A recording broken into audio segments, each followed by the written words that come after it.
has taken over. Let's go. It's Ferrall. Coast to coast. Steaks, chicks, stacks. You and I are going to make a lot of money. It's Ferrall, coast to coast.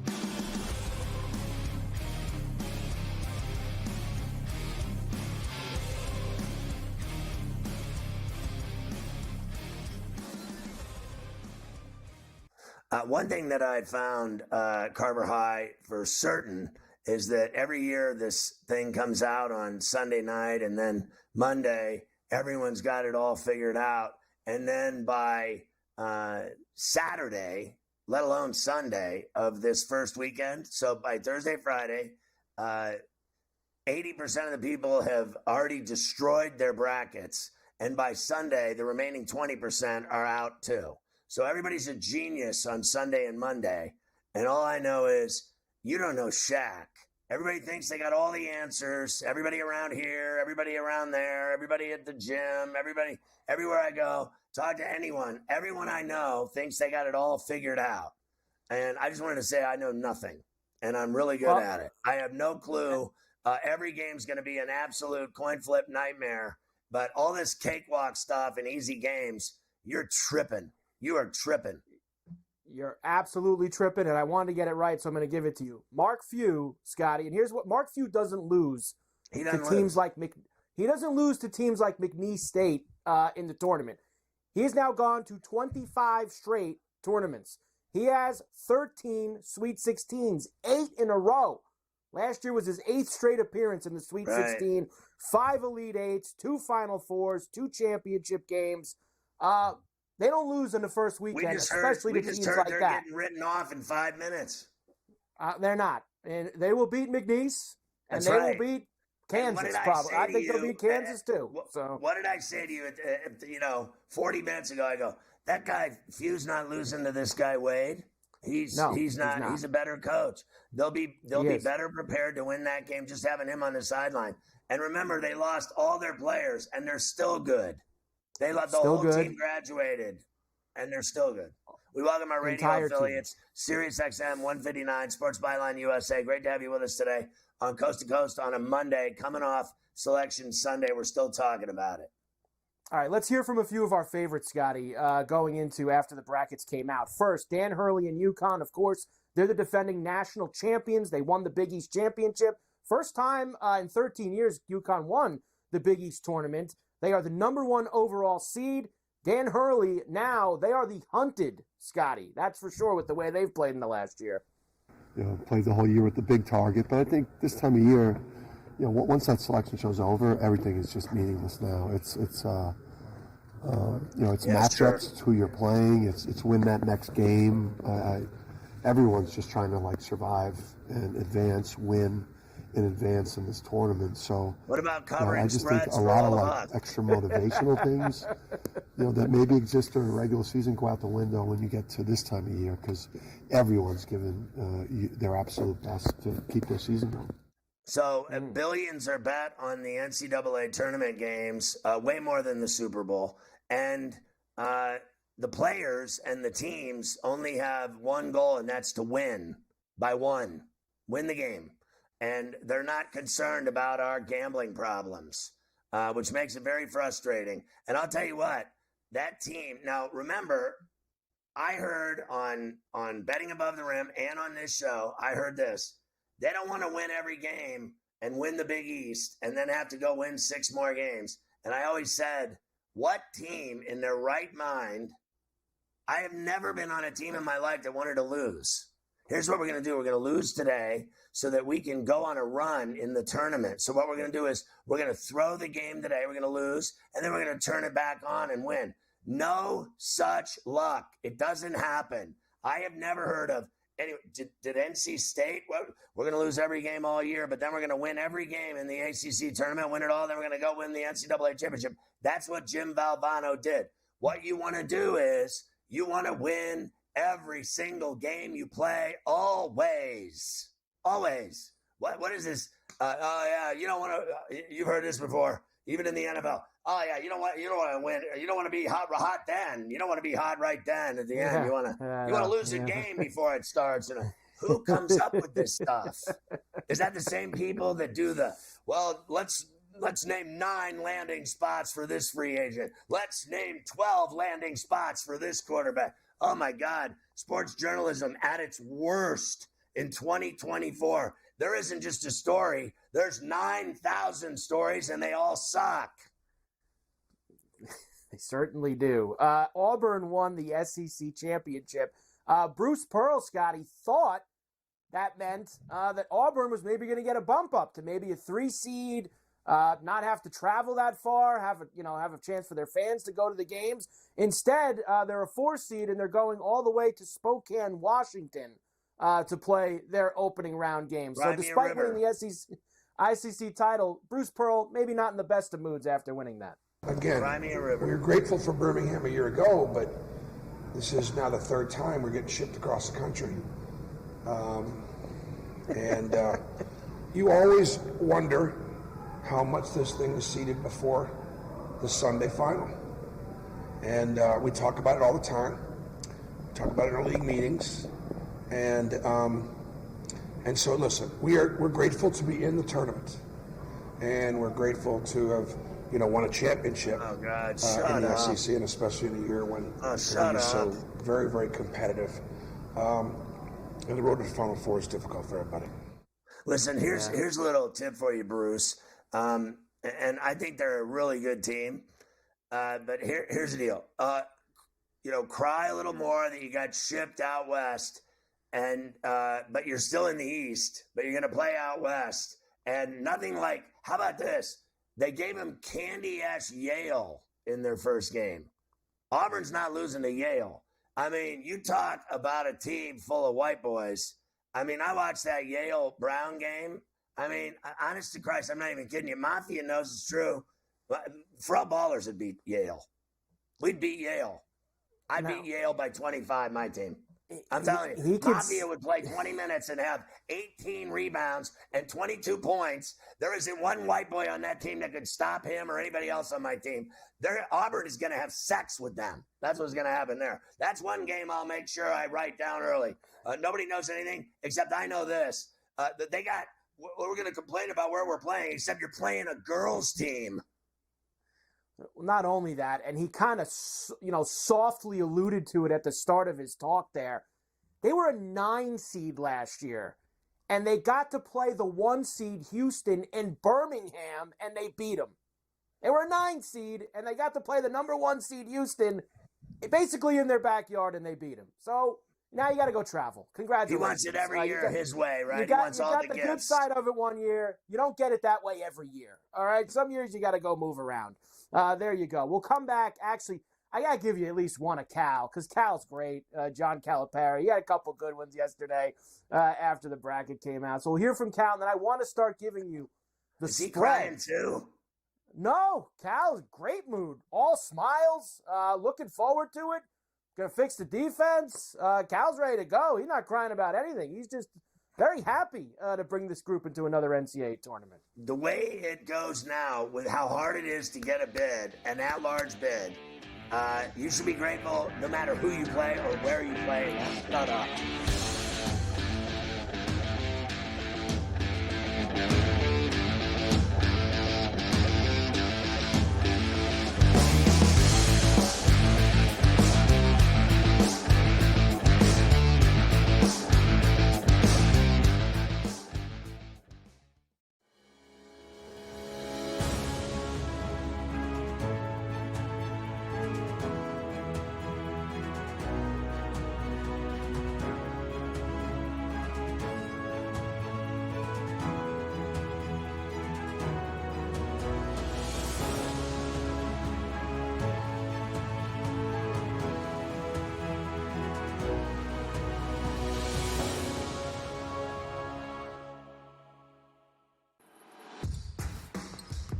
SportsGrid's going to have you covered for this NCAA tournament. That's the Purdue that we know. When it's win or go home, they love to go home. Tennessee's now in my phony club. They should all get together and drink green tea. Furman's going to have a chance.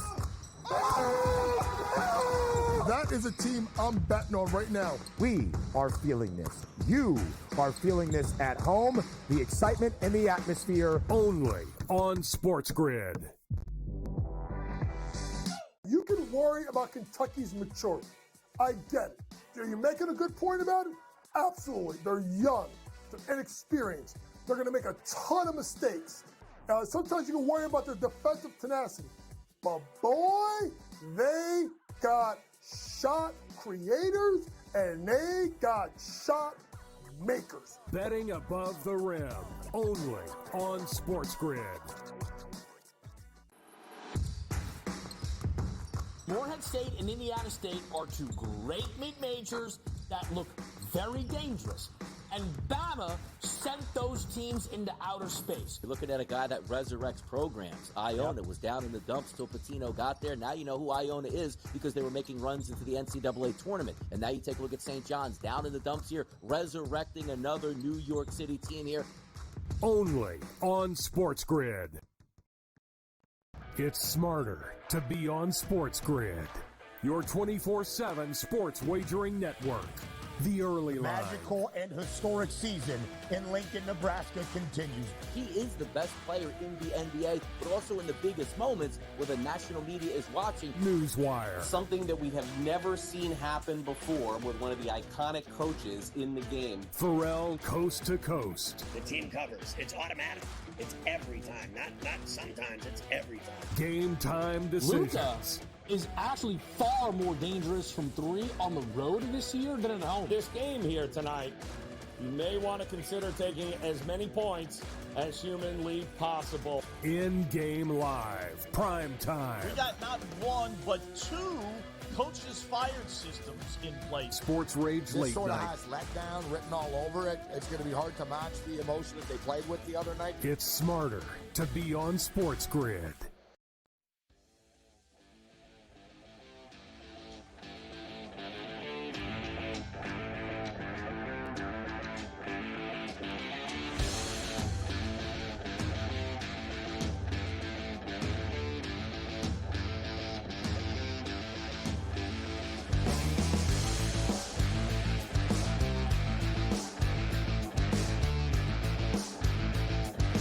All right, let's listen to Calipari here, Carver High. Yeah, let's first start with him talking about his defense because, as we know, his defense has been a big problem this year, Scotty. Here's Coach Cal. We may have a couple tweaks. I got some things I think I'm going to have to try to do. So I got a couple tweaks in mind if a team has guards that just break us down. What else can we do? How about if I put both 7-footers in? It may take away a little offense, but now you got 2 7-footers, a little harder to score at the rim. So there's some different things we can do. I love that. There's nothing quite like having 2 7-footers stretches. He's like, and he's so nonchalant about it, too. Like, he's like, yeah, you know, I haven't done this all year, but why don't I just throw the 2 7-footers under the net and see if anybody wants to come and take it to the rack? Like, I just love that about him. Now, what were they doing yesterday? They get knocked out of the SEC tournament. Should they be, grinding the film, Scotty, and getting ready for the tournament? No. Coach Cal had a very fun day planned for his kids while Auburn was winning the SEC title. I think I got a good team, but they're going to have to go perform. We did something funny today. Oh, it'll make people mad. We took them bowling. Wow. Why weren't they playing in that championship? I took them bowling, and we competed against each other. Wow. Your boy is... Carver High, when's the last time you went bowling? Real bowling, a very, very long time. We did the ski bowling at the lodge a couple of weeks ago with the kids. Oh, yeah. Smaller Like lane, the one where it's like... bowling. One that's like electronic, and they lift the pins up and they set them back up, like one of those deals. But legitimate lanes, it's been a while since I have. But Cal, he's all smiles. You better go take care of business then against Oakland. Bowling, yes. a terrific location to get hammered and drink pitchers. Yeah. About 20 years ago, I was doing that. Absolutely. It was the spot. Way to go. Let's get to the spreads because that's really, at the end of the day, what we care about here. The first 4, 2 games tomorrow night, 2 games on Wednesday night. Wagner, the kids from Staten Island, are playing Howard, and they're getting 3.5 points. You have Colorado State and Virginia. Colorado State minus 2.5, and the low total 120.5 in that game. On Wednesday night, Grambling State against the Bobcats of Montana State, who are 3.5-point favorites, and then the Buffaloes, Tad Boyle and the crew, minus 2.5 against Boise State on Wednesday night. Well, I mean, I like the Buffaloes laying 2.5.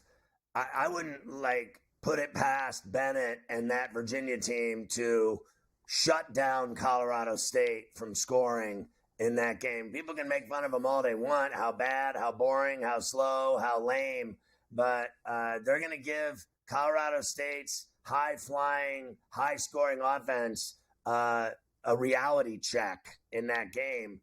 I wouldn't be surprised that's viable at 2.5 on the other side with Virginia. And I'll tell you what, I respect the Mountain West. I think it's a really good basketball conference, but I still think, frankly, that Virginia plays a harder schedule than any of those Mountain West teams, as far as I'm concerned. And then, look, I think Howard's better than Wagner. That number might be too big, though. Most of these games are 1 or 2 point games always. These are as good as it gets. So 3.5 might be too much. And the same thing goes for Montana State now. I think people are going to think, wow, they really destroyed Montana, so they're automatic. The problem is Grambling's good. And I think Grambling's going to give them a game. So I'm not willing to lay 3.5 on either one of those games. Let's get to Thursday now. Of course, me and you will be together Thursday and Friday afternoon for the afternoon session here on SportsGrid, 3 to 6 p.m. For El Coast to Coast Bracket Central. For a bunch of these games together in taking person. a helicopter to the network studios. Get the helipad open right out front there by that lake. You're going to land me right there. I'm going to get right out, jump right out of the chopper, and we're going to get things cooking for Bracket Central on Thursday and Friday. Here we go. First game of the day, Michigan State and Mississippi State. That is the early one, minus 1.5 for Sparty. Duquesne and BYU, an early start on Thursday, minus 9.5 for the Cougs. Akron and Creighton minus 12.5. Arizona minus 20.5 against Long Beach State with Dan Monson, who they fired on Monday, Scotty, and then took LB State to the Big West title over the weekend. What a story. Well, I mean, the way Long Beach has been playing and the way they beat the Anteaters and everybody else, you give me 20 and a hook. Arizona should beat them. And I don't respect Arizona anymore. So if they win their opening game against Long Beach, so what? I like Duquesne with the points against BYU. If Duquesne can play good defense, BYU will miss shots. They shoot tons of threes. And if they're not hitting, Duquesne could be in that game. I like Mississippi State to beat Michigan State outright. And I think Mississippi State is a lot tougher team than anybody gives them credit for. And then I think Creighton will beat Akron. That's a big number, though. But I don't like laying 12.5 in any tournament game because Akron's good. So I'll probably take the points there. I think Creighton will win the game. Well, that's one game you'll lay 12.5. I have another game that you're going to lay 12.5 in as well. That is Illinois against Morehead State. That number's 12.5. These are the games that we'll really have during our primetime on Thursday. Oregon getting 1.5 against South Carolina. And that Nevada-Dayton game, also a low spread, 1.5 for the Wolfpack, favored over the Flyers. I like Nevada, and I like South Carolina. And my guess would be that Illinois should be too much for Morehead overall. Now, you start having to win by 12 points. It's, as I like to say, a dangerous way to make a living. I'm not big on that. Like, this just isn't what I deem a sharp play. Like, laying 20 in a hook with Arizona, laying 11.5 here, laying 12.5 there. Here's an idea for people. Don't do it. They want you. They are begging you to lay that many points in a tournament game. Here, find your meal at another restaurant. You know what I mean? don't fall for their bunk lines, their sucker lines that they put up at all these sports books. You heard me. I mean, can anybody around here tell it like it is with these sports books, how corrupt they are with their lines? I mean, can we just get down to business here and realize there's bets to stay away from? And that'd be one of them right there. On Thursday night, Kentucky, we just heard from Coach Cal. He's going to have to slow down Oakland, the champions of the Horizon League. 13.5 in that one, another big number. McNeese getting 6.5 against Gonzaga. We spoke about that already. The Jackrabbits of South Dakota State getting 16.5 against Iowa State. I'm not going to lie to you, Scotty. I'll tell you now, I'm on to 16.5 with the Jackrabbits on Thursday. Yeah, I like that. I think that Kentucky shoots too well for Oakland. But again, an example of gigantic spreads that I don't want anything to do with. I could live with laying 6 and a hook with Gonzaga over McNeese. That's why that number is so short, is because McNeese is a really good team. It's just that they don't play anybody. So they win their conference, they get to the tournament, they're in, and now they're getting all this respect. But the reality is, frankly, on the other side either, I'm not going to sit here and act like Gonzaga plays anybody either in that candy-ass WCC. There's only 2 teams in the whole conference. Now I'll give you 3. We will give you the rest of them later on. Of course, I have all of Friday's games. I want to give you the numbers here today, Scotty. That's for sure, because it is Bracket Central. It's March Madness time on the grid. God bless you, Carver High. Can I ride in your helicopter?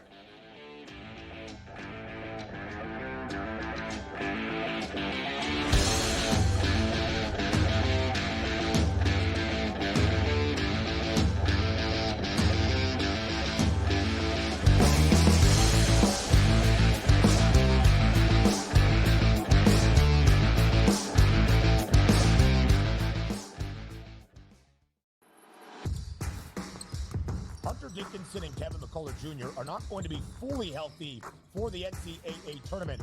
I think KU might be in danger of a very early round of 64 exit in the Big Dance. They're playing really, really good defense, and to me, that's what you need this time of year. You got to be playing great defensively to give yourself a chance. Not like Kentucky, who gave up 97 last night. Only on SportsGrid.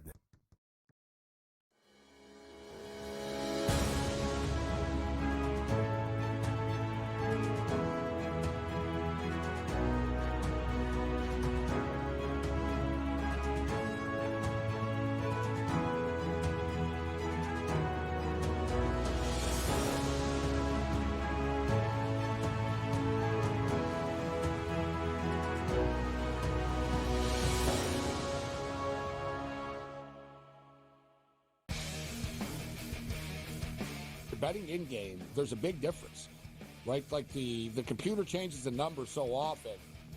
Like, I tried to get this in right now, but in reality, as I saw plus 165 in the arena, they're hitting the shot. And I'm getting this like a couple of seconds late. And even the sports book, like, technology can only travel so fast. Sports Rage Late Night. Only on SportsGrid.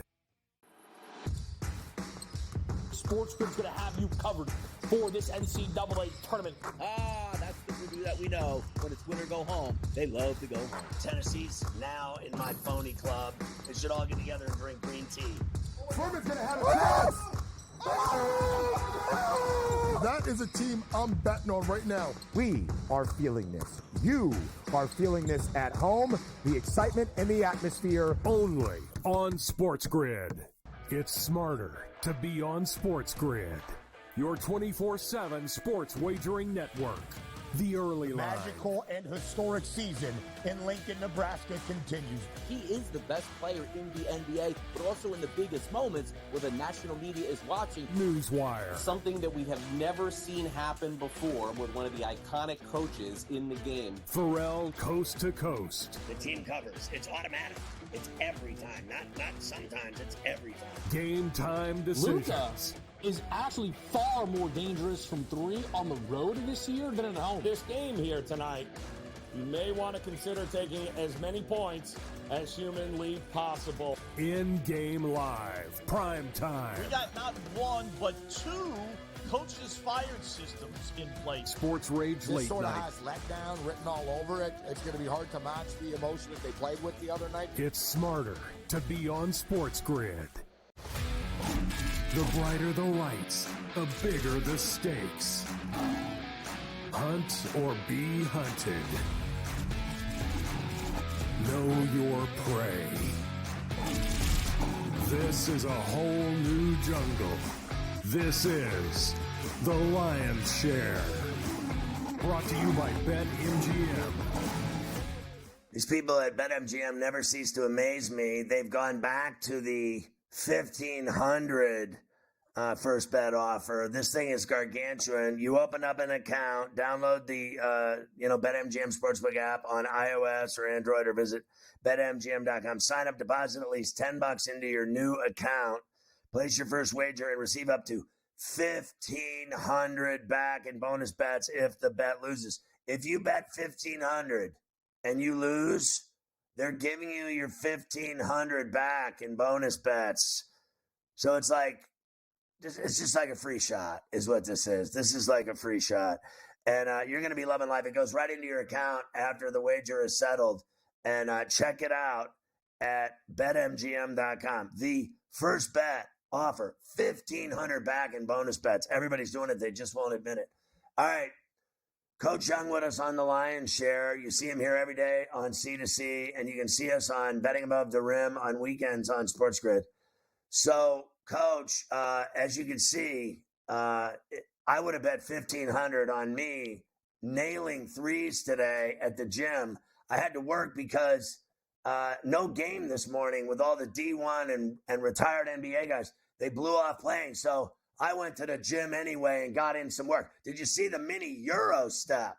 Oh I had it. That was a Luka-esque Euro step in effectiveness and in speed. Brothers probably had too much pints for St. Patty's Day, but what about that the don't finger stop for the finger roll. Listen, I think the mid-range game is. I mean, you're like a young Patrick Ewing.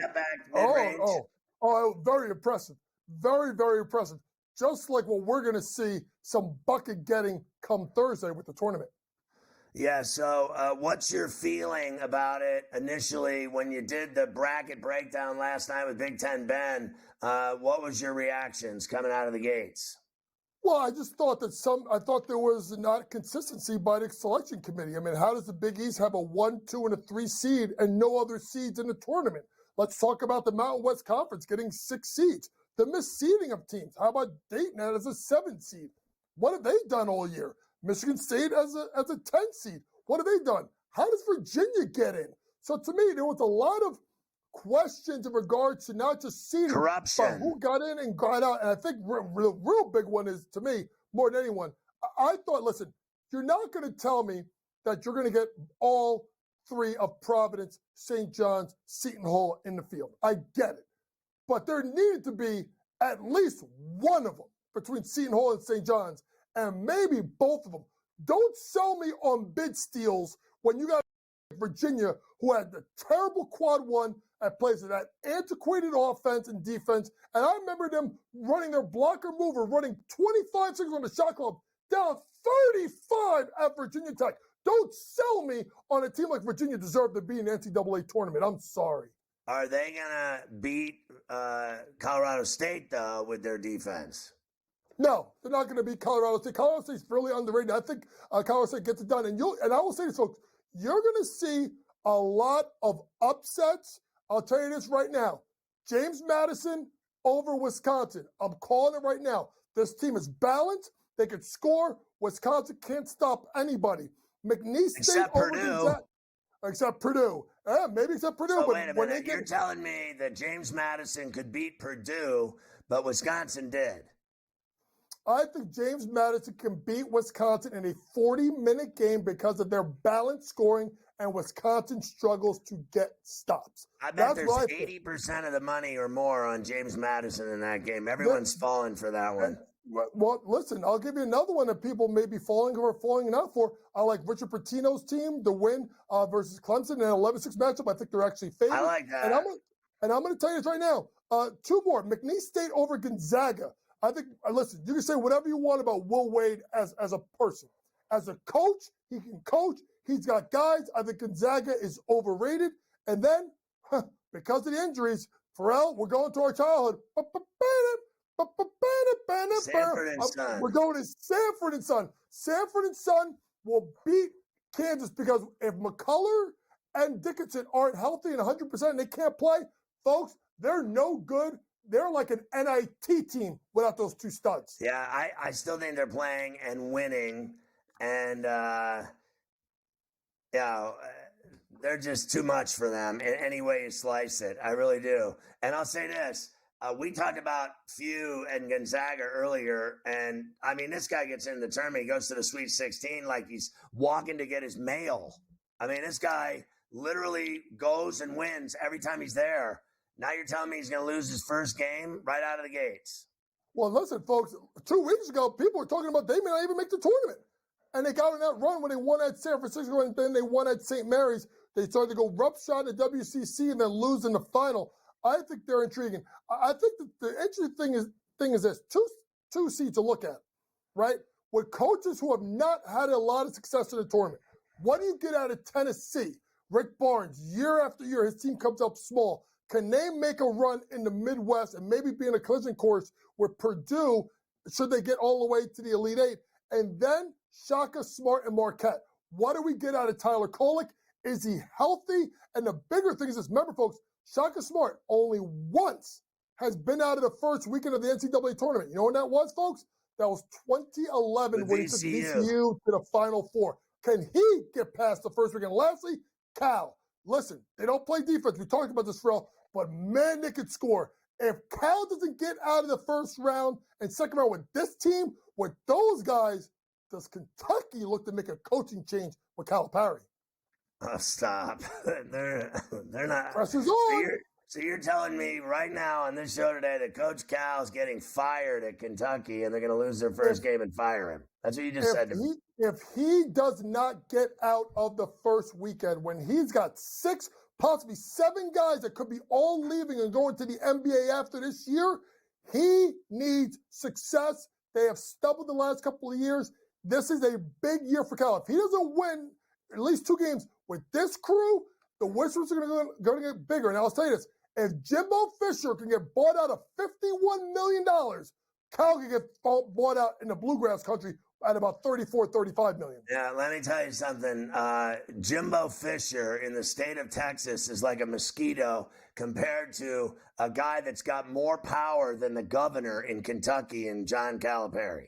He literally has more juice than the governor. And that's just all there is to it. Jimbo Fisher, I mean, there's oil guys down there that have more power than him. No one cares about Jimbo Fisher. Everyone in Kentucky cares about Calipari. Everybody. That's all I'm going to remember from today. You said he's getting fired. There's really no point in continuing the show. I said if they don't win 2 games, he could get fired. What is next? Listen, folks, and I really, is John one of the most powerful people in college basketball? Absolutely. Is he one of the most popular people in basketball? Absolutely. But bluegrass country, they bleed hoops. And they have not done well the last couple of years. And this is the class they've all circled. Cal's got to get it done with this group. If DePaul had just waited another week, they could have had John Calipari instead of Scott Holtman. Ferrall and it was going to be Scotty Ferrall and James Young as his number 1 assistant. Well, at least we would have been able to recruit some kids from Chicago to play ball in their hometown in the city with broad shoulders, unlike anybody else that's coached at DePaul in the last 30 years that can't get anybody to play there. I mean, unbelievable. All right, so you're telling me even in the play-in that Colorado State's beaten Virginia. What about Boise State and Colorado? Either whoever wins that matchup, it doesn't matter to me, Ferrall, they're going to beat Florida. Florida struggles to play defense. Both of those teams good offensively and defensively. I think Florida gets picked off no matter who wins that game between Boise State and Colorado. Yeah, I think Florida is better than you do. They win games. They won at Rupp. I think they're dangerous. I think they can beat either one of those teams. Give me your favorite plays for tonight. We start with the Pacers and Cavs and Indy. Listen, because of the fact that this means so much for Indiana, I'm going to go with Indiana minus 6.5, folks. We talk about 27-30. Know that number right now. Those are the losses between the 4 seed and the 8 seed. I think New York loses tonight to get them 28. Big game for the Pacers. Give me the Pacers minus 6.5. What about the Celtics game? I think they've got the Pistons tonight in Boston. Yeah, I was going to take the game, and then I saw it was at 16.5 or better GM. I said, I'm not going to go with that. So what does Boston do? Boston has the best record against the spread in the first half. They will go nuclear and be up by 10+ at the break. I like this next play you got going. Miami's on the road at Philly. How are the Heat underdogs in this game? Like the way 76ers have been playing, maybe Jimmy Buckets comes back tonight. This is like the odd number of the night that I didn't get. So you're going to give me the Heat plus 1.5. They're the better team. They won the last 3 versus the 76ers. Give me the Miami Heat plus the points on the road. A good one tonight in the City by the Bay at Chase, the Dubs and Knicks. And you've got our boy, white boy Rick involved. A.K.A. Young Ferrall, Isaiah Hartenstein, over 10.5 rebounds plus assists. This guy's a rebounding machine. Got to stay on the board tonight, and a sneaky good passer, over 10.5 rebounds plus assists for Isaiah Hartenstein. Do the Knicks cover the 6.5 at Golden State? It's moved from 5.5 to 6.5. Remember, no OG Anunoby tonight. If you're Tibbs, it doesn't matter. They will slow this down. Look at the under in the game. Yeah, and who do you like, Minnesota at Utah? You laying that 6.5 on the road with the T-Wolves? I am going to lay it with the T-Wolves. I just think Utah is just mailing it in. All right, Coach, great stuff. We'll see you again tomorrow on Coast to Coast, my man. Great job on the Bracket Central show.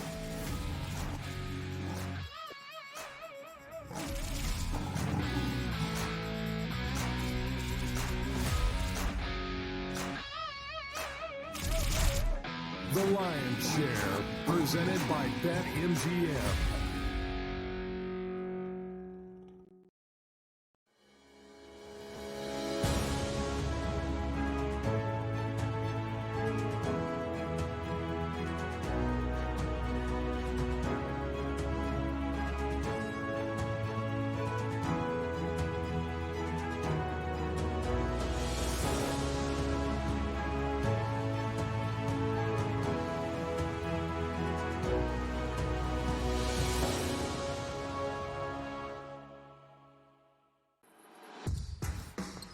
SportsGrid's going to have you covered for this NCAA tournament. That's the Purdue that we know. When it's win or go home, they love to go home. Tennessee's now in my phony club.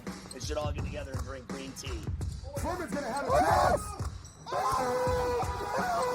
That is a team I'm betting on right now. We are feeling this. You are feeling this at home. The excitement and the atmosphere. Only on SportsGrid. Unlike the last one, I don't think these managers are going to sign up for a 1-1 draw. I think the Spurs know they need to win this one. They need the full 3 points to try to get into Champions League position. But generally speaking, I find Klopp and Liverpool's approach to be much more effective, which is you disrupt those patterns of play, you get in the middle of those triangles, and you put them on the back foot. Pro League Soccer, powered by Marca. Only on SportsGrid. Hunter Dickinson and Kevin McCullough Jr. are not going to be fully healthy for the NCAA tournament.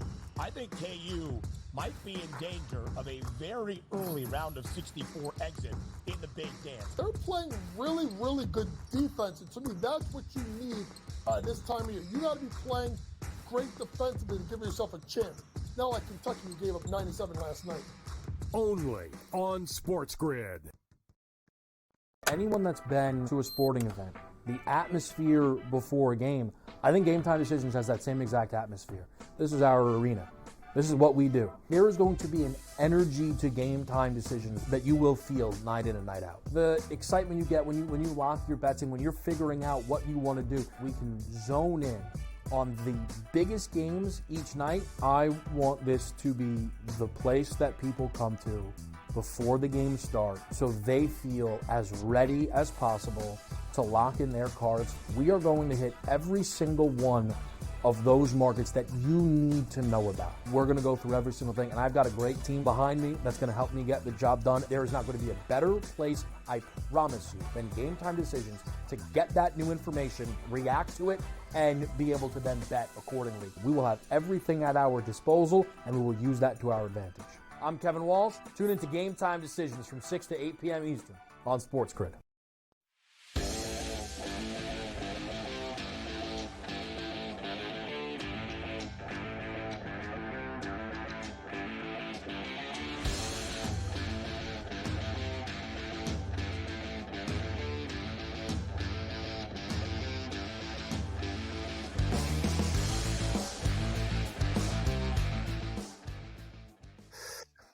All right, Davis Lee Rothmatic joins us every day on Coast to Coast from Fantasy Sports Today. You can catch that show Saturday mornings on SportsGrid.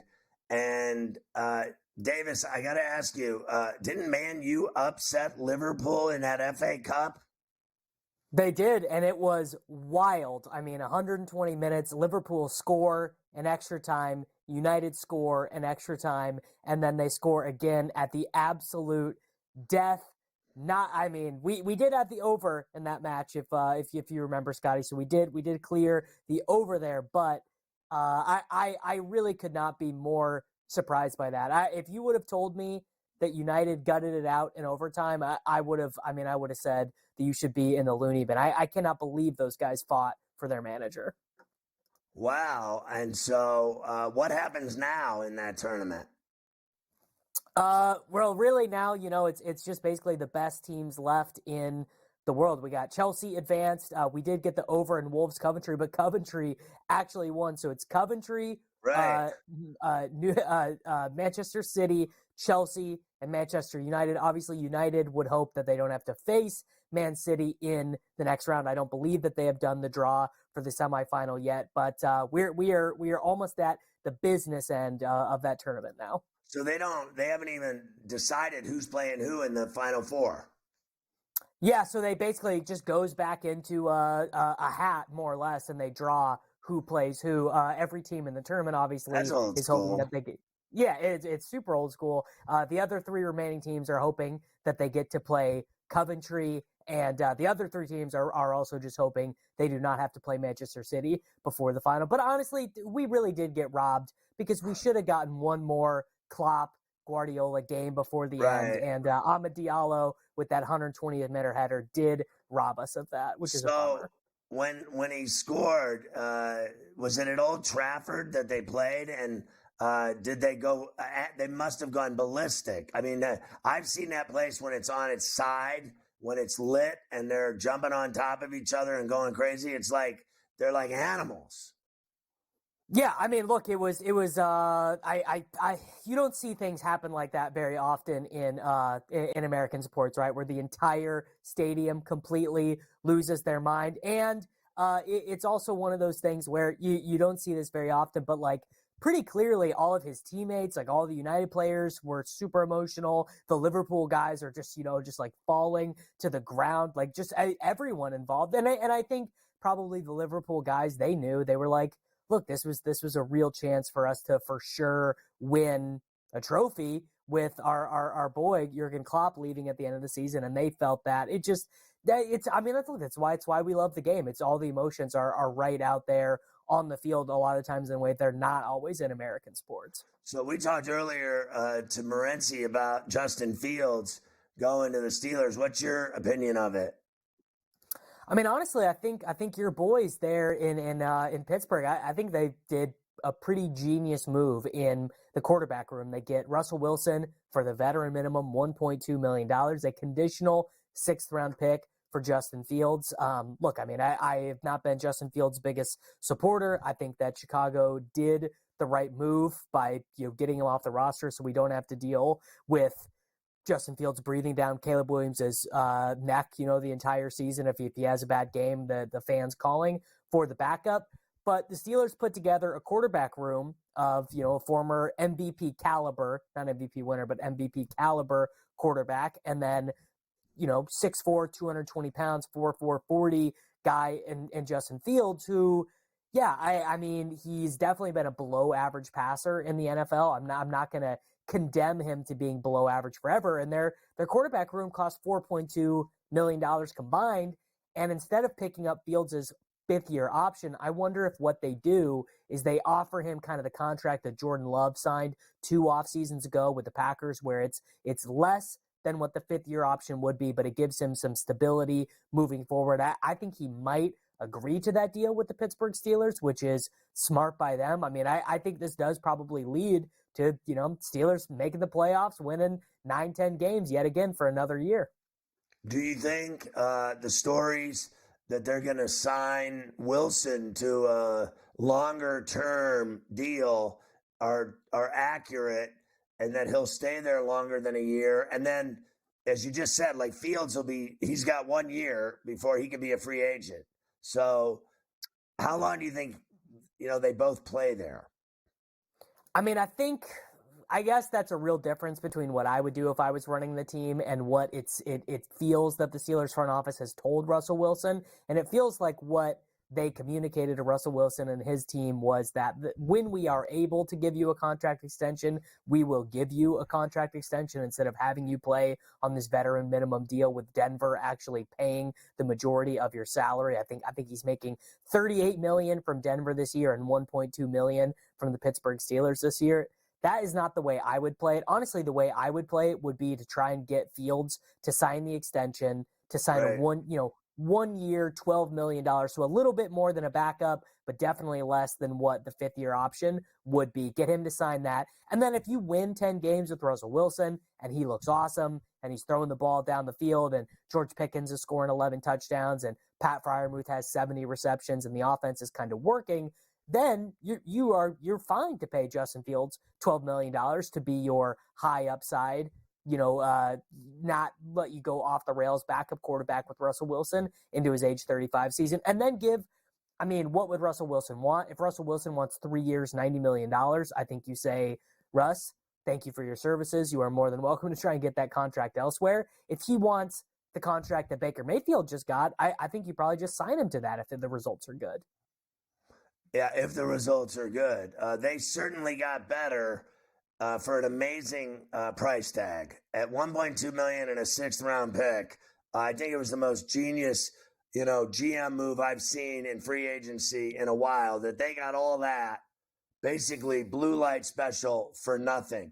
All right, you have Colorado State winning tomorrow night in the play-in game. You're on that early, and you're also selling Nebraska at long odds to win the South region. Yeah, I mean, I did just want to talk about Nebraska because so the school that I went to college, I went to Kansas State University. They did not make the tournament. I've always rooted for the Oklahoma Sooners. They did not make the tournament. I didn't even get, UMKC didn't win the Summit League, so I can't even. There's really no one for me to root for. So I kind of needed a fun team to root for. And I, like everyone else, Scotty, I'm going to be rooting for this Cornhuskers team. Probably the only time the Cornhuskers have ever been, one of the teams that are people are looking forward to them playing in the tournament. But they have this super fun young guy who all he does is shoot 3-pointers on the roster. Kasei Tominanga. He is he's like the Japanese Steph Curry, man. All this dude does is launch threes. He took per 36 minutes. He takes over 10 threes per 36 minutes. So I'm super looking forward to them. I'm not going to pretend that I am the college basketball expert here on the program. That's what we have Coach on for. But I've got them to win their region. That's one of the tickets that I am. That's one of the tickets that I'm suiting on. Now, one that I do feel a little bit better about is this play-in game taking Colorado State versus Virginia. Virginia in the Ken Pom stuff just does not look like a very strong team. They are in fact one of the worst teams per the Ken Pom advanced stats to make the tournament at all. The 194th adjusted efficient offense in all of college basketball. Now, they do have a very strong defense. Colorado State is on the other side of that perspective. They are both a top 40 offense and a top 40 defense. And also, I mean, people were just saying basically their reaction was Virginia just should not be in the tournament. They were not one of the teams that should have qualified for the tournament flat out. And I'm going to side with the people here in the play-in and take Colorado State to win that game. That's probably why they'll win, because no one's giving them a chance at all to win, and they shouldn't be there. They suck. They have this great defense, but they can't score. And then the whole world's betting on Colorado State. Let me ask you a couple of baseball questions. I have seen Steve Cohen, the owner of the Mets, now suggest that they will not get a deal done with Pete Alonso during this season. It's obvious that, to me, he must be crazy. And then secondly, that I think they want Soto, and they want to go steal him from the Yankees after this season when he's a free agent. He can do whatever he wants. I think that's easier said than done. I think what he should be doing is locking up Alonso and not rolling with his pipe dreams. I mean, this feels made up. I mean, this story, like, it almost feels not real considering some of the money that the Mets have spent, some of the ways they have chosen to spend that money that I definitely would not have done. Now, a little bit of revisionist history. I think the Scherzer and Verlander contracts were fine. I think those were good gambles. Now, remember, they also did this with Jacob deGrom. They decided to let the Texas Rangers pay him. I suppose that in the end, that one probably worked out. I don't think that you can say the same thing is true for Pete Alonso. Pete Alonso is really, I would say, pretty much the face of the franchise at this point. And he also, I mean, this guy has never been disappointing as a New York Met. He has gotten MVP votes 3 out of the 5 years of his career. All the dude does is show up and hit 40 dingers minimum. He's going to bat 250. Now, he did struggle with strikeouts last year. He did get up to 23% strikeouts. But, I mean, compare that to some of the guys that we've got there in the Bronx, Stanton and Judge. Those guys strike out way more than him. I guess I just don't get from Cohen's perspective what the point is. You think you're going to save money? Are you expecting a poor season from Pete Alonso? I mean, if you are going to be a multi-billionaire owner of a team and you're going to be coming to them and you're going to be a character in the media, you're going to be talking, you're going to insert yourself in the story, don't cry poor when it comes to your star player. It's a bad look. Do you remember when they sold him the team, he talked about how he was going to spend money and the Mets were going to spend more than any team in baseball and be, with all the heavies, a team that matters. And ever since he's owned that team, he hasn't spent any money. It is unbelievable. Now, Ohtani is throwing, not to pitch, but they're talking about him playing in the field more.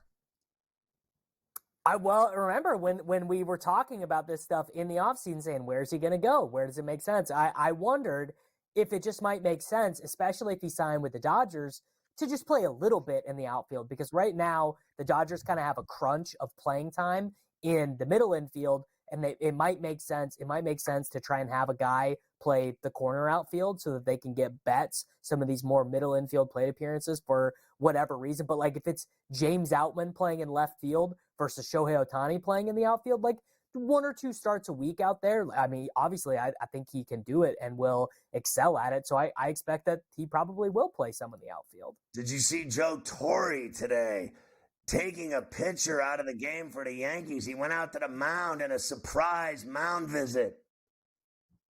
Taking Carlos Rodon out of the game, so I guess he's just practicing what everyone on that coaching staff is going to have to do for the next several months as Rodon's watching dingers go over the fence. How about this? Get rid of Aaron Boone and bring back Joe Torre at 80-something.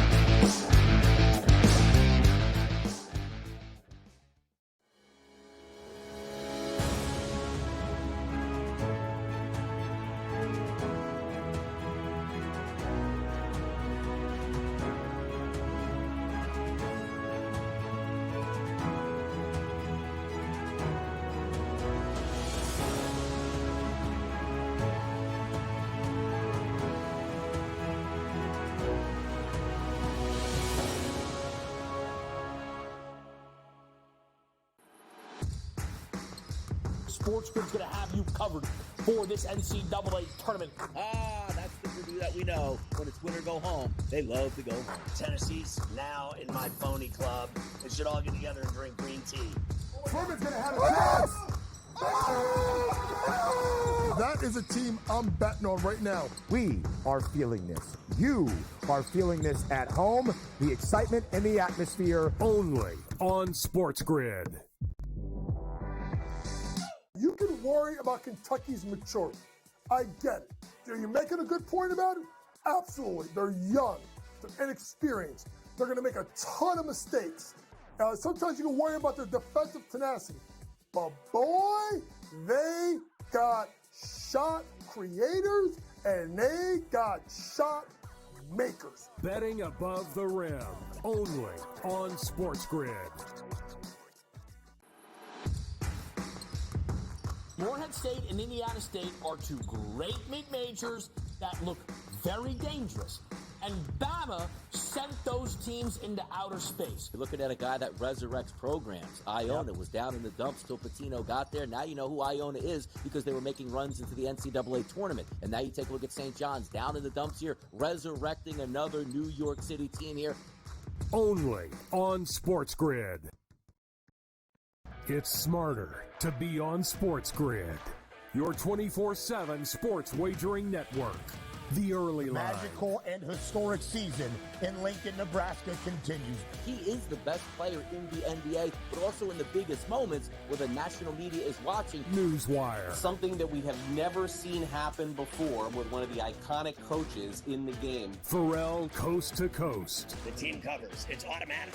It's every time. Not sometimes. It's every time. Game time decisions. Luka is actually far more dangerous from three on the road this year than at home. This game here tonight, you may want to consider taking as many points as humanly possible. In-game live. Prime time. We got not one, but two coaches fired systems in place. Sports Rage This late sort of night. has letdown written all over it. It's going to be hard to match the emotion that they played with the other night. It's smarter to be on SportsGrid.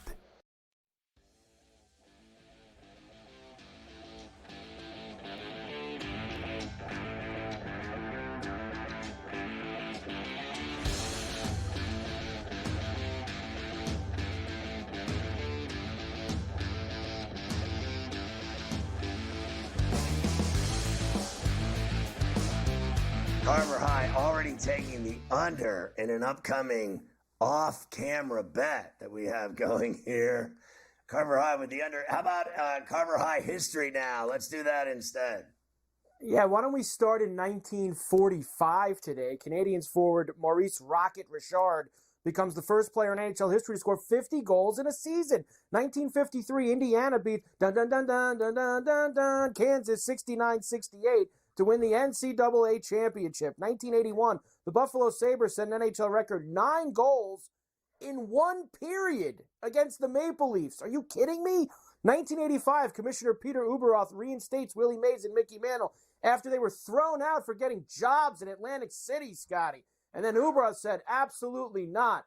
I like gambling. Bring Mantle and Mays back into the fold. 89, Capitals forward Dino Ciccarelli sets a team record with 7 points in one game as he scores 4 goals and 3 assists in an 8-2 win over the Whalers. Cue the brass bonanza. 1990, MLB owners end their 32-day lockout of the players. Also in 90, Jody Mudd wins the PGA Championship by 1 stroke ahead of Mark Calcavecchia. 270,000. They get that for 40th now on the PGA Tour. 1991, Mike Tyson beats Razor Ruddock in the 7th round. What a hack he was. 1995, Michael Jordan announces he is ending his 17-month NBA retirement. 2014, Phil Jackson signs a 5-year contract to be president of the New York Knicks. How did that go? 2018, Cristiano Ronaldo records his 50th career hat trick in Real Madrid's 6-3 win. 2019, 40-year-old Dallas Mavericks forward Dirk Nowitzki overtakes Wilt, 6th on the all-time scoring list. I doubt we have time for it. Let's find out. Luka beats Dirk. Top of the key again. Over Williams. Jumper's good! The wait is over to pass Wilt. Returning to 6th in NBA history, it's scoring. Dirk Nowitzki. I had that Did have step time back for it. jumper today. You saw I it. saw that on the clip. I saw it.